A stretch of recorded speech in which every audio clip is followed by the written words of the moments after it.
So guys, for the first step, you're going to head over to search and type in registry editor. Click on it and then click on yes.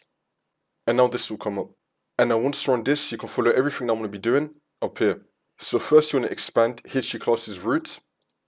Now we're going to find msi.package. So we can just click on any folder one time and then type in M on your keyboard, which will now bring us down to the M section. We're going to scroll down till we find msi.package. Here it is, I found it right here, msi.package. And now you want to expand msi.package. And now you want to expand shell. And now once you've expanded shell, we're now going to right click on shell and then click on new and then click on key. We're going to call this run as. So you want to call this new folder run as the same way how I spelled it, all lowercase, and then click on enter. And now once you've created the run as folder, we're now going to make another folder. So you want to right click on run as and then click on new and then click on key. You want to call this command.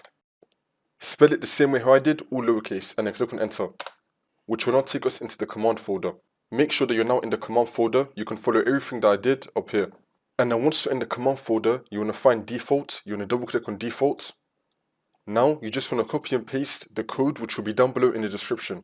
So it's going to be down below in the description. You want to highlight this, do Ctrl+C to copy it, and then come to registry editor and then paste it right here into validator. So you want to paste the code, which will be down below in the description, into this box right here, and then click on OK.